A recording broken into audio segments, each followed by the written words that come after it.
नाजरीन, 2500 साल कबल ग्रीक हिस्टोरियन तुसिडिडीज ने एक किताब लिखी। किताब का नाम है the history of Peloponnesian war. उस किताब को लिखने के बाद तुसिडिडीज साहब ने कहा कि भाईजान, किताब तो मैं अब लिख रहा हूं, लेकिन ये रहती दुनिया तक इसके जो इनसाइट्स है, इस किताब में जो मैंने बातें की है, वो रेलेवेंट रहेगी। और उसने कहा कि रेलेवेंट क्यों रहेगी? क्योंकि इंसान की जो नेचर है वो कांस्टेंट है, और जिस तरह एक इंसान की नेचर कांस्टेंट है, उसी तरह स्टेट्स की भी नेचर कांस्टेंट है। और दुनिया में जो कॉन्फ्लिक्ट है या कॉपरेशन है, और जब तक दुनिया कायम है, कॉन्फ्लिक्ट्स भी रहेंगे और कॉपरेशन भी रहेगी। आज भी अगर आप देखें, डिफरेंट स्टेट एक दूसरे के साथ कॉन्फ्लिक्ट में इंगेज्ड है, और जब भी बात की जाती है कहा जाता है कि जी ये जियोपॉलिटिकल इशू है। आखिर ये जियोपॉलिटिक्स क्या है? हमारे आम जो बात होती है उसमें जो जियोपॉलिटिक्स एक बज़वर्ड बन चुका है। आइए आज हम जियोपॉलिटिक्स को समझने की कोशिश करते हैं। जियोपॉलिटिक्स, अगर हम इसका मुखफ़्फ़फ़ निकाले तो ये दो वर्ड से निकला है। जियो मीन ज्योग्राफी एंड पॉलिटिक्स। जब भी हम पॉलिटिक्स की बात करते हैं इंटरनेशनल रिलेशंस में, politics is all about power. क्या पावर को किस तरह प्रोजेक्ट करते हैं, आप पावर को किस तरह मेंटेन करते हैं, और आप पावर को किस तरह हासिल करते हैं। तो यह बुनियादी तौर पर दो वर्ड से बना है, ज्योग्राफी एंड पॉलिटिक्स से। अब जियोपॉलिटिक्स को समझने के लिए मैं आपको एक छोटी सी एग्जांपल से समझाता हूं। ये कुछ स्टेट्स हैं, ये जो आपको पीसेस नजर आ रहे हैं, समझ लीजिएगा ये कुछ स्टेट्स हैं। 1, ये बी स्टेट, ये सी स्टेट, ये डी और ये ई स्टेट, ये ए स्टेट हो गया। ठीक है, अब ये जो स्टेट्स हैं एक स्पेसिफिक लोकेशन पर लोकेटेड है, इनकी एक स्पेसिफिक ज्योग्राफी है। अब इस ज्योग्राफी में मिसाल के तौर पर डी स्टेट के हम एग्जांपल लेते हैं। माउंटेन्स भी हैं, रिवर्स है या नहीं है, रिसोर्सेज है या नहीं है, इसकी पॉपुलेशन कितनी है, ठीक, ये कुछ फैक्टर्स हैं। आप यूं समझ लीजिएगा कि ये जो पूरा एरिया है ये एक गेम बोर्ड है, ठीक है। और जो मैंने आपको फीचर्स बताए ज्योग्राफी के, कि टेरेन कैसी है, यहां पे लोग कैसे हैं, माउंटेन्स है या नहीं है, इस स्टेट को सी तक एक्सेस है या नहीं, ये गेम के रूल्स है। ज्योग्राफी, गेम्स के रूल्स, और जो आप डिफरेंट लोकेशन देख रहे हैं ये एक आप गेम बोर्ड समझ लीजिएगा। तो इसका मतलब क्या हुआ कि ये जो फैक्टर्स हैं ये डिक्टेट करते हैं कि इस प्लेयर ने, डी ने किस तरह इस एनवायरनमेंट में बिहेव करना है, ए ने अपनी कौन सी चालें चलनी है, बी के पास जो फिजिकल फीचर्स मौजूद हैं, जो उसकी लोकेशन है, जो उसकी टेरेन है, उसके मुताबिक वो अपनी चालें चलेगा। इस तरह सी जो है वो अपने फैक्टर्स को देखते हुए, अपने रिसोर्सेज को देखते हुए चालें चलेगा। तो यहां से हमें बात पता चली कि जो ज्योग्राफी है ये स्टेट के बिहेवियर को इन्फ्लुएंस करती है। ज्योग्राफी बताती है कि एक रियासत ने बैनुल अक़वामी सतह पर दूसरे रियासतों के साथ किस तरह बिहेव करना है। आया उसने किस मुल्क के साथ जंग लड़नी है, उसने किसके साथ इत्तेहाद करना है, और किसको अपना एडवर्सरी बनाना है। तो यहां से एक और चीज हमें पता चल गई कि ज्योग्राफी जो है एक रियासत की जो लोकेशन है वो ये बताती है, एक तो उसके लिए वो अपॉर्चुनिटीज भी क्रिएट करती है, और इसी के साथ साथ वो एक रियासत के लिए चैलेंजेस को भी क्रिएट करती है। ठीक है, अब यहां से हमें पता चला कि geopolitics is all about the interaction among states और empires in a particular geographical setting. एक मखसूस ज्योग्राफी में different states relative to each other किस तरह बिहेव करते हैं, अपने पावर को किस तरह प्रोजेक्ट करते हैं, इसको हम जियोपॉलिटिक्स कहते हैं। और इसी के साथ साथ इसके एक और भी हमारे सामने डेफिनेशन आती है। कहा जाता है कि जियोपॉलिटिक्स is also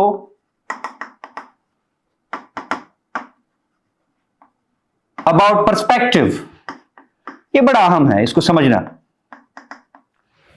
इसका क्या मतलब हुआ कि एक रियासत दुनिया को किस नजरों से देखती है, किस पर्सपेक्टिव से देखती है, एक स्टेट अपने सराउंडिंग को किस पर्सपेक्टिव से देखती है। ये स्टेट यहां पर है तो ये अपने सराउंडिंग को एक अलग पर्सपेक्टिव से देखेगी, ये वाली जो स्टेट है वो इसको एक अलग पर्सपेक्टिव से देखेगी, अपने इंटरेस्ट को देखते हुए वो इन अपने सराउंडिंग को अपने पर्सपेक्टिव से देखेंगे। लिहाजा इसको हम ये भी कह सकते हैं कि जियोपॉलिटिक्स इज ऑल अबाउट कि how the world is imagined और रिप्रेजेंटेड। ठीक है, क्या आप अपनी दुनिया को किस तरह प्रेजेंट करते हैं, दुनिया के सामने भी आपका जो वर्ल्ड व्यू है और अपने लिए भी उसको किस तरह डिफाइन करते हैं। इसके अगर एक सादा सी एग्जांपल मैं आपको दूं, आपको याद होगा कि जब अमेरिका ने इराक को या अफगानिस्तान को इन्वेड किया तो क्या कहा कि दे आर इवल, एक इमेज कंस्ट्रक्ट किया गया। इवन जो रिसेंट ईरान इजराइल वॉर हुई है, इजराइल और अमेरिका जो वेस्टर्न ममालिक है ईरान को क्या कहते हैं कि भाई इवल एम्पायर है, इसको खत्म हो जाना चाहिए। तो ये आप अपने सराउंडिंग को, अपनी दुनिया को एक नए पर्सपेक्टिव से देखते हैं, अब एक यूनिक पर्सपेक्टिव से देखते हैं। यहां तक आपको बात समझ आ गई होगी। लिहाजा हमने जाना कि ज्योग्राफी जो है वो रियासतों के बिहेवियर को शेप करती है। और एक बात याद रखिएगा, अक्सर हम जब ज्योग्राफी की बात करते हैं हम पॉलिटिकल डायमेंशंस को मिस कर देते हैं। जब भी आपने जियोपॉलिटिक्स का एनालिसिस करना है, आपने पॉलिटिकल डायमेंशंस को भी, ज्योग्राफी के जो पॉलिटिकल डायमेंशंस है उसको भी अपने जहन में रखना है। ठीक है, मिसाल के तौर पर कि यहां पे लोगों की जो ओरिएंटेशन है वो क्या है, लोग पॉलिटिकली किस तरह सोचते हैं, आइडियोलॉजिकली वो किस तरह सोचते हैं। ठीक है, एक रियासत है उसकी आइडियोलॉजिकल ओरिएंटेशन क्या है, यह आपने देखना है। आपने इस ज्योग्राफी की वैल्यू क्या निकाली है, रिसोर्सेज आपके पास क्या है, टेरेन आपकी कैसी है, आया अगर कोई दुश्मन हमला करता है तो आपकी टेरेन उस काबिल है कि आप उसका दिफा कर सके। तो ये सारी चीजें आप जियोपॉलिटिक्स में स्टडी करते हैं, फिर आप एनालिसिस करते हैं कि भाई ये जो मुल्क है ये इस तरह बिहेव क्यों कर रहा है, ये इसके साथ जंग क्यों कर रहा है। और सबसे अहम बात यह है कि जियोपॉलिटिक्स में आपने ये भी देखना है कि लोकेशन, जो ज्योग्राफी इतनी इंपॉर्टेंट है कि आपका अपनी डाइवर्सिटी के साथ फासला कितना है, सी को एक्सेस हासिल है या नहीं। ये तमाम चीजें जो है ये हम जियोपॉलिटिक्स में स्टडी करते हैं। अब पहले क्या था कि जो जियोपॉलिटिक्स थी वो एक रीजन तक महदूद थी। मिसाल के तौर पर ये दो स्टेट्स हैं, अब ये जो है मखसूस अपने रीजन में ही अपनी पावर को प्रोजेक्ट कर रहे थे। हम अगर तारीख में चले जाएं, डिफरेंट जो जंगी हुई 16वीं सदी में, 15वीं सदी में, या उससे पहले आप चले जाएं, तो geopolitics was regional geopolitics, regional तक जियोपॉलिटिक्स में महदूद थी।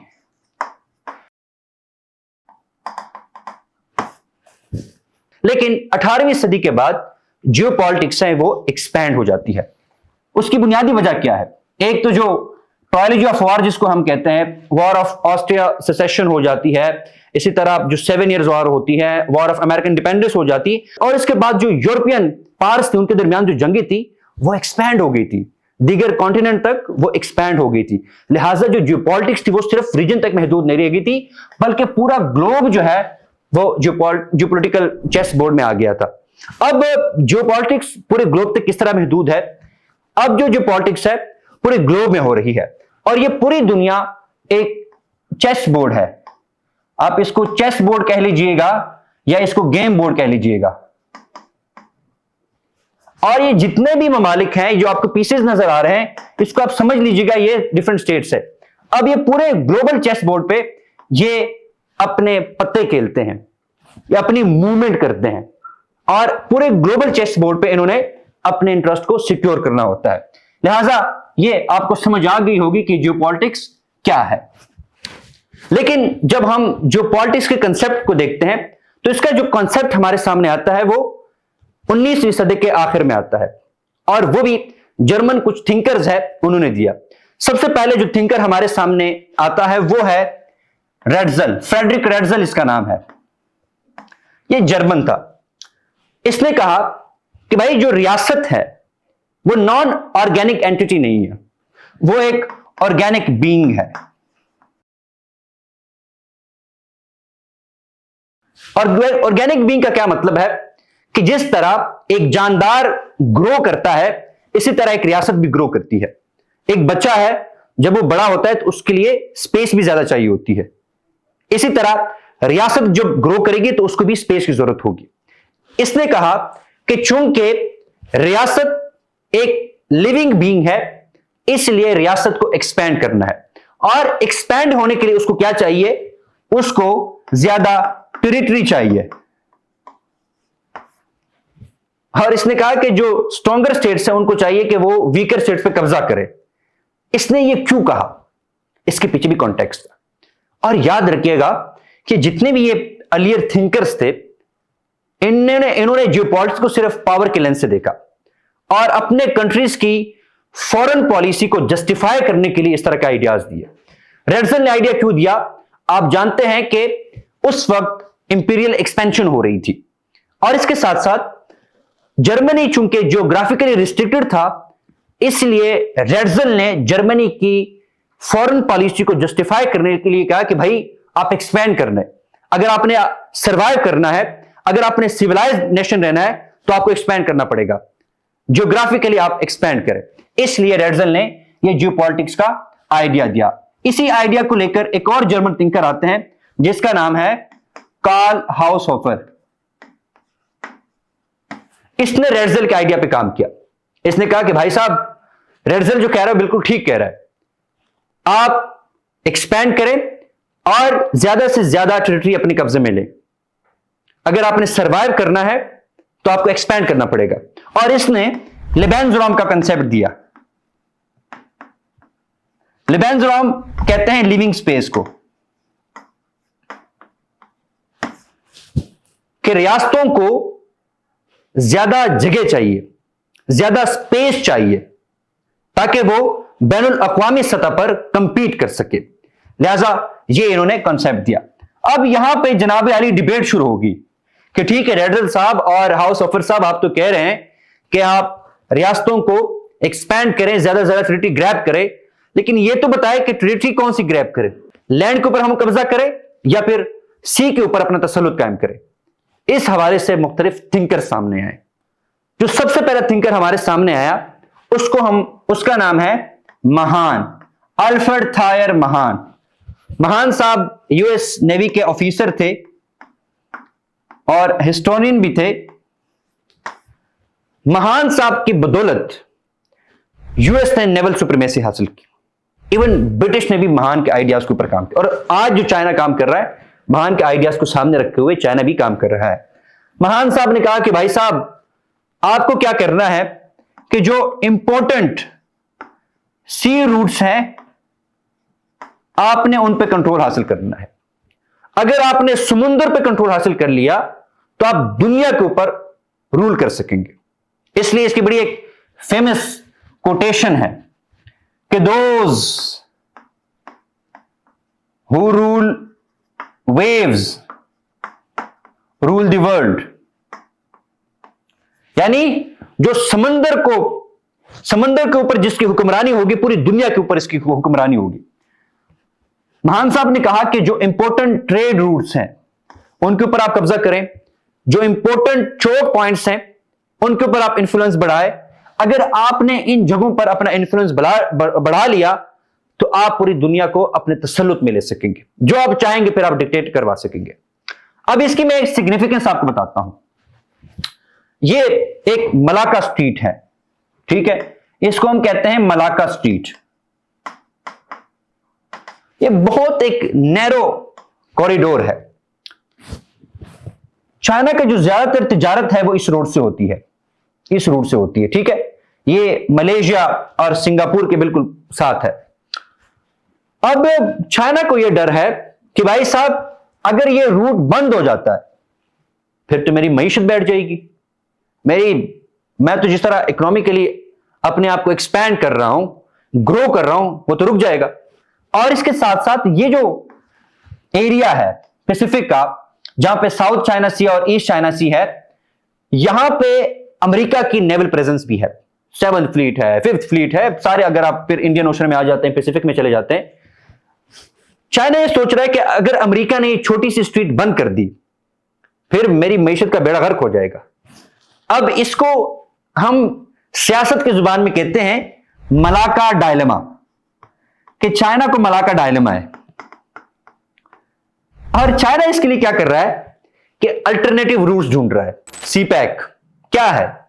एक अल्टरनेटिव रूट है कि चाइना सीपैक के थ्रू अपना जो सामान है वो एक्सपोर्ट इंपोर्ट कर सकता है। इसी तरह वो अफ्रीका में जा रहा है, दिगर जो एशियन कंट्रीज हैं वहां से अपने लिए अल्टरनेटिव जो रूट्स है वो ढूंढ रहा है, ताकि मलाका डायलेमा से बचा जा सके। और रिसेंट जो इजराइल ईरान वॉर हुई थी, उसमें जो स्ट्रेट ऑफ हर्मस की बात होती है, ईरान ने कहा कि भाई अगर मजीद छेड़खानी की तो मैं फिर स्ट्रेट ऑफ हर्मस बंद कर दूंगा। अगर स्ट्रेट ऑफ हर्मस, जब ईरान ने धमकी दी, पूरी दुनिया की रोंगटे खड़े हो गई कि भाई अगर स्ट्रेट ऑफ हर्मस बंद हो गया तो हमारी मईशत ही तबाह हो जाएगी। तो लिहाजा महान का कहना था कि जब आपके पास इन समुद्रों का, इन स्ट्रीट्स का कंट्रोल होगा, इन चोक पॉइंट्स का कंट्रोल होगा, आप दुनिया को डिक्टेट करेंगे कि भाई किसने क्या करना है। तो ये तो महान साहब है।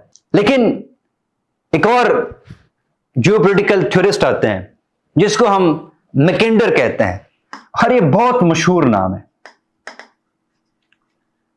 इसने कहा कि महान साहब ठहर जा, ठहर जा, ये जो आप बात कर रहे हो ना कि आप सी समुद्रों पे कंट्रोल हासिल करें तब आप दुनिया पे रूल कर सकें, इसने कहा ऐसा नहीं है।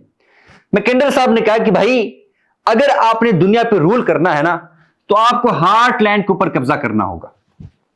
हार्टलैंड क्या है? हार्टलैंड बेसिकली ईस्ट यूरोप और सेंट्रल एशिया, ये जो रीजन है इसको हार्टलैंड कहते हैं। महान मैकेंडर का जो मतलब था इससे, वो ज्यादातर रशिया और सेंट्रल एशियन स्टेट्स थे। उसने कहा कि भाईजान आप रशिया और प्लस जो सेंट्रल एशियन स्टेट्स हैं, आप इन पे अपना कंट्रोल हासिल करें। जब आप इस रीजन पर कंट्रोल हासिल करेंगे, जब आप यहां पे अपना तसल्लुत कायम करेंगे, आप वर्ल्ड आइलैंड्स को अपने कब्जे में ले लेंगे। अब वर्ल्ड आइलैंड से मैकेंडर का क्या मतलब था? ये बेसिकली यूरेशिया प्लस अफ्रीका, ये रीजन जो स्टेट्स है, ये मतलब था। लिहाजा इसने कहा कि सी पे, अगर आप सी पे कंट्रोल करेंगे तब काम बात नहीं बनेगी। अगर आपने दुनिया पे रूल करना है तो आपको हार्टलैंड पे कब्जा करना पड़ेगा, इसलिए आप हार्टलैंड पे कब्जा करें। ये ब्रिटिश थ्योरिस्ट था, उसने ये क्यों कहा? आपको याद होगा कि जब 20वीं सदी का आगाज हुआ तो वहां पे स्टेट्स अपने आप को एक्सपैंड कर रहे थे, कॉलोनाइजेशन हो रही थी, रिसोर्सेज के लिए दूसरे मुल्कों पर कब्जा किया जा रहा था। इसलिए इसने कहा कि भाई, और इसके साथ साथ एक बात याद रखिएगा कि उस वक्त इंडस्ट्रियलाइजेशन भी हो रही थी। इंडस्ट्री को चलाने के लिए किस चीज की जरूरत होती है? रिसोर्सेज की होती है, फ्यूल की जरूरत होती है। लिहाजा इसने कहा इस रीजन पे आप कब्जा कर ले, जब आप ये रीजन आपके हाथ में होगा ना, आप दुनिया पे रूल कर सकेंगे। लिहाजा इसकी बड़ी फेमस कोटेशन है कि who rules east Europe command the heartland, and who rules the heartland command the world island, and who rules the world island commands the world. तो इसलिए इसने कहा कि इस रीजन पे आप कब्जा कर लें तो आप पूरी दुनिया पे अपना तसल्लुत कायम कर सकेंगे। अब ये तो मैकेंडर साहब ने कह दिया, लेकिन एक और थ्योरिस्ट आते हैं जिनका नाम है स्पाइकमैन, निकोलस स्पाइकमैन। उसने कहा मैकेंडर साहब तुसी तो कह रहे हो कि हार्टलैंड पे कब्जा कर लो, लेकिन बात इससे नहीं बनेगी। इसने कहा कि रिमलैंड पे कब्जा कर लो। स्पाइकमैन ने कहा कि हार्टलैंड से पहले, उसने कहा कि भाई साहब ठीक है हार्टलैंड जरूरी है, लेकिन हार्टलैंड पे कब्जा करने के लिए आपको इस रिमलैंड पे कब्जा करना पड़ेगा। रिमलैंड से उसकी क्या मुराद? कि जो कोस्टल रीजन है,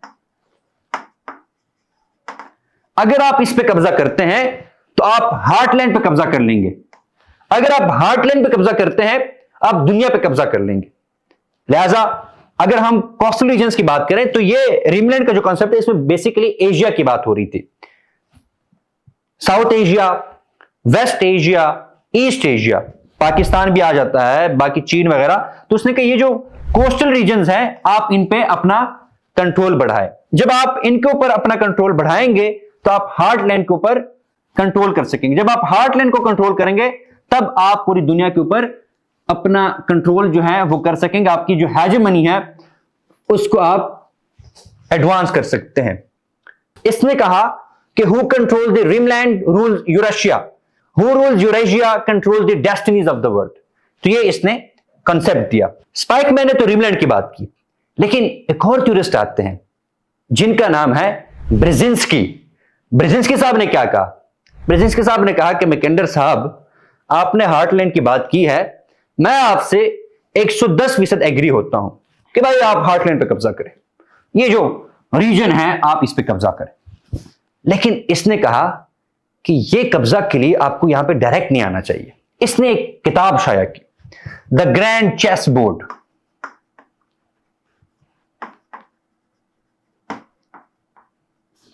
ब्रेजिंस्की साहब ने इस किताब में कहा कि जो पूरा ग्लोब है, पूरी दुनिया, ये एक चेस बोर्ड है। और खास तौर पर ब्रेजिंस्की साहब ने इस रीजन को, हार्टलैंड को, यूरेशिया को, इसमें यूरेशिया पर ये सारे आ जाते हैं, इस सबको एक चेस बोर्ड कहा। और अमेरिका को मशवरा दिया कि भाई साहब, आपने यहां पे चीन को और रूस को डोमिनेंट नहीं होने देना, आपने उनके इन्फ्लुएंस को कम करना है। अब ये इन्फ्लुएंस कैसे कम किया जाए? ब्रेजिंस्की साहब ने कहा कि जनाब, आपने क्या करना है कि आपने डायरेक्ट नहीं आना कि आप खुद अमेरिका के फौजी आ जाएं, अमेरिका आ जाए और यहां पे चीन और रूस के साथ जंग शुरू कर दे। इसने कहा भाई साहब, ऐसा नहीं करना, आपने मोहरे सेट करने हैं, अपने एलाइज बनाने हैं, उनको एक एक रीजन में आपने ताकतवर बनाना है ताकि वो आपके दुश्मनों का मुकाबला कर सके। इसको हम सियासत की जुबान में कहते हैं जियो पॉलिटिकल प्लूरलिज्म।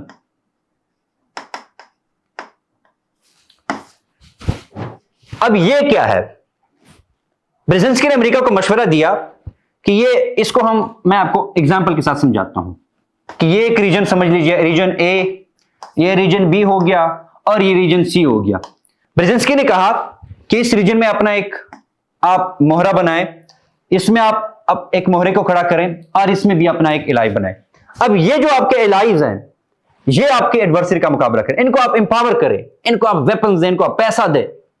और अगर आप देखें, आज भी अमेरिका की स्ट्रेटेजी है, साउथ एशिया में चीन और पाकिस्तान के खिलाफ इंडिया जो है उसको हेजेमन बनाने की कोशिश की जा रही है, इस रीजन का चौकीदार बनाने की कोशिश की जा रही है।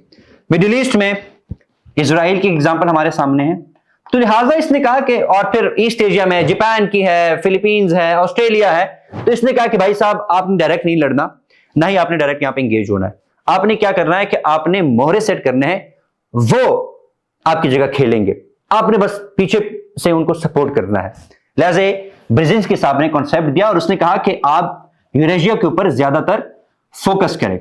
अब ये तो मुख्तलिफ थ्योरिस्ट है जिन्होंने ज्योपोलिटिकल कॉन्सेप्ट दिए। जैसे मैंने पहले शुरू में अर्ज किया, इन्होंने ये जो कॉन्सेप्ट दिए थे उसके पीछे रीजंस थे। इन्होंने अपने कंट्रीज की जो फॉरेन पॉलिसी थी उनको जस्टिफाई करना था, इसलिए उन्होंने ये कॉन्सेप्ट दिए। और यहां से जो मैंने डेफिनेशन में आपको कहा था कि geopolitics is all about perspectives, कि आपने दुनिया को किस तरह देखना है, तो यहां से ये चीज भी साबित हो जाती है।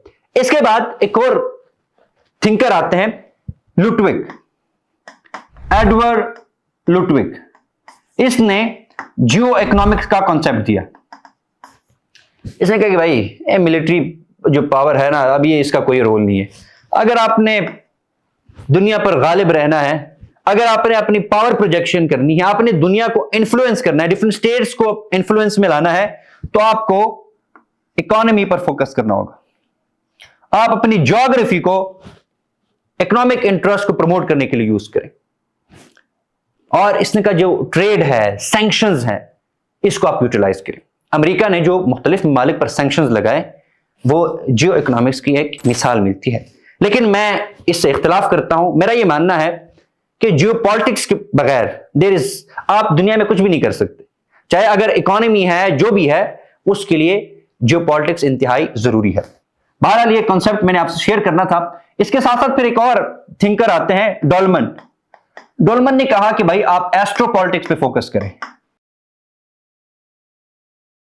अब एस्ट्रोपॉलिटिक्स क्या है कि आउटर स्पेस जो है आप उस पर फोकस करें। अगर आप आउटर स्पेस पर अपना तसल्लुत जमा लेंगे, अगर आप आउटर स्पेस में सबसे आगे होंगे, तब आप दुनिया पे रूल करने के काबिल हो सकते, तब आप जो है ग्लोबल पावर के साथ कंपीट कर सकेंगे। और आजकल तो यही हो रहा है। ड्रोन्स देख लें, ये जो नई नई टेक्नोलॉजी आ रही है, ये सारी गेम कहां पे चल रही है? फिजा में। खिला को आजकल लोग उन पर कब्जा जमाने की कोशिश कर रहे हैं, इसी में कंपटीशन चल रहा है। जिस तरह नैनो सैटेलाइट्स को भेजा जा रहा है, नए नए ड्रोन्स तैयार किए जा रहे हैं, जिस तरह एडवांस एयरक्राफ्ट तैयार हो रहे हैं, और इस तरह दीगर जो कॉस्मिक जो स्पेस है उसको कब्जे में लेने के लिए स्टेट जो है आपस में कंपीट कर रहे हैं। तो ये इसका डोलमैन का कंसेप्ट था। बहरहाल आपको समझ आ गई होगी कि किस तरह ज्योग्राफी जो है वो रियासतों की फॉरेन पॉलिसी को शेप करती है। आज हमने आपसे जियोपॉलिटिक्स के हवाले से डिस्कस की कि ये क्या है। हम हर रोज इस पर बात करते हैं कि जी ये जियोपॉलिटिकल इशू है, तो हमने आपको समझाया कि जियोपॉलिटिक्स होती क्या है, किस तरह जो एक स्टेट है वो बिहेव करती है, और ज्योग्राफी जो है वो किस तरह उसके ऑप्शंस को लिमिट भी करती है, किस तरह जो ज्योग्राफी है वो स्टेट के लिए अपॉर्चुनिटीज भी क्रिएट करती है और चैलेंजेस भी क्रिएट करती है। मैं एक छोटी सी बात करूंगा। यहां पे अक्सर बात की जाती है पाकिस्तान के हवाले से। पाकिस्तान की जो स्ट्रेटेजिक जो लोकेशन है वो बड़ी अहम है, बड़ी सिग्निफिकेंस है। हर दफा एक वक्त भी ऐसा नहीं आया कि जहां पर पाकिस्तान दुनिया के ग्लोबल पावर्स के लिए रेलेवेंट ना हो। लिहाजा पाकिस्तान की जो ज्योग्राफिकल लोकेशन है वो पाकिस्तान को ग्लोबल पावर में एक रेलेवेंट मुल्क बनाती है। चीन को भी पाकिस्तान की जरूरत है, अमेरिका को भी पाकिस्तान की जरूरत है, इस तरह जो दीगर जो मेजर पावर्स है उनको भी पाकिस्तान की जरूरत है। लिहाजा जो ज्योग्राफी है ये आपकी फॉरेन पॉलिसी में सबसे अहम रोल प्ले करती है कि स्टेट ने किस तरह बिहेव करना है। आने वाले वीडियोस में हम मुख्तलिफ जियोपॉलिटिकल इश्यूज के हवाले से आपसे बात करेंगे। बहुत बहुत शुक्रिया।